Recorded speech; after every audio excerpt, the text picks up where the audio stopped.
What you see here is the Winterspring Frostsaber, a mount that players get once they complete a time-gated quest for the Wintersaber Trainers. In the present day, this faction may not seem all that interesting, but being a part of the game from the very beginning, this small faction has been through more than most players realize. From having a virtually endless grind, to almost becoming obtainable by Horde players, and even at one point being able to turn your own faction against you. This is the story of the Wintersaber Trainers. If you go to the northern part of Winterspring, a zone located on the Kalimdor continent, you will be able to find an NPC called Riven Frostwind. He is friendly to Alliance players, offering a single quest which requires the player to gather small Wintersaber cups which can be found in dens nearby. After completing this quest, he will give the player a second and last quest, which unlocks the Winterspring Frostsaber mount. In this quest, the player needs to gather some materials and importantly, 20 Wintersaber cup whiskers. The only way to obtain these is by using the quest's provided item, which summons a Wintersaber cup. It will then give the player one of 4 daily quests, all of which award 1 whisker. As only one of these can be completed each day, it will take a minimum of 20 days to complete the quest and unlock the mount.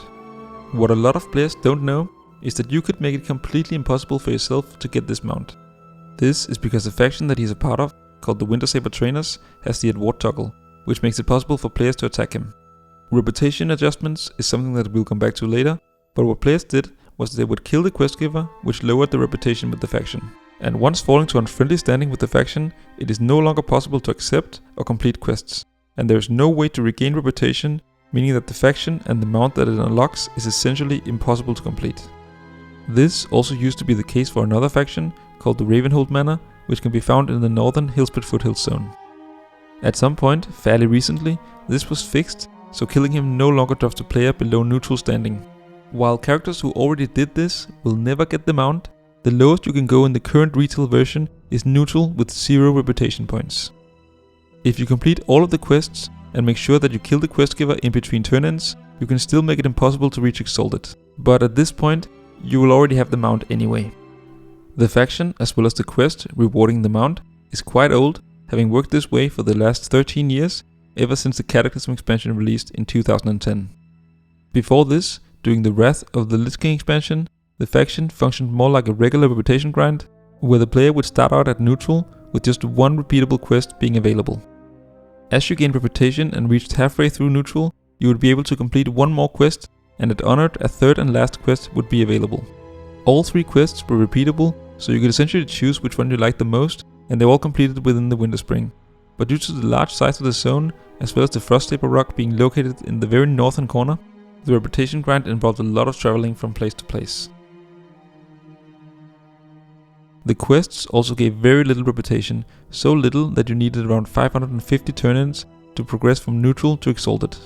Going even further back to the time before the Burning Crusade expansion released, the grind was actually even longer, as all 3 quests awarded 25 less reputation points and thus requiring around 840 turn-ins to advance from neutral all the way to Exalted.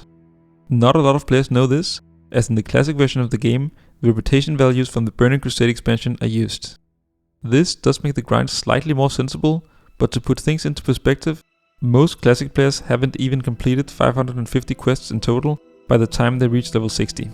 This kinda gives an idea of how intense the grind is in the classic version, and even more so in the original vanilla version. While the mount itself has functionally stayed the same ever since being introduced, there were some changes made to it during late vanilla in 2006. One of these was the removal of the Alliance only requirement on the mount, which isn't that noteworthy on its own, but it did cause some confusion at the time, because back then the Winterspring Frostsaber had no Horde counterpart. Due to this mount being Alliance only on launch, Horde players had been complaining and demanded that Blizzard would also make a Horde version of this mount.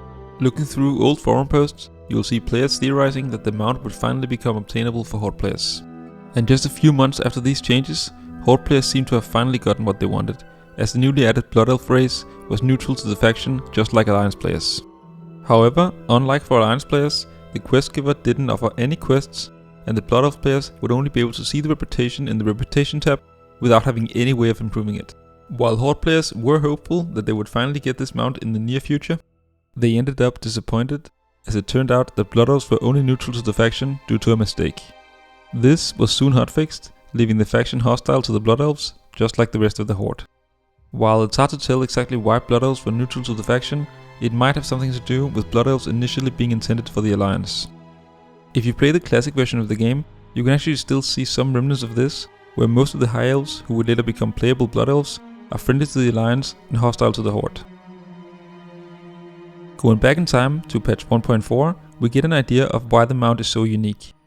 This is because prior to this point, both the level 40 normal mounts as well as the level 60 epic quality mounts had no armor, instead having unique color schemes, and the Winterspring Frostsaber is no exception to this. When the epic quality mounts were remade in patch 1.4, the Winterspring Frostsaber became the game's only available epic quality mount that didn't have any armor. This motivated a lot of players who preferred the more basic mount models to begin the colossal grind towards Exalted with the Wintersaber Trainers. Going back even further, to the release of the game in late 2004, killing Riven Frostwind would also give reputation adjustment to each of the major cities, such as Orgrimmar, Thunderbluff and so on. This wasn't actually unique at the time, as both the Horde and Alliance had a few NPCs that would give reputation to enemies who killed them. It was especially useful for grinding reputation with a major city other than your own, seeing as the standing of Exalted is needed to purchase mounts and their training. Sadly, the concept of kills granting reputation with the major cities was gradually phased out, with the last of these being removed in patch 1.7, which was around halfway through vanilla.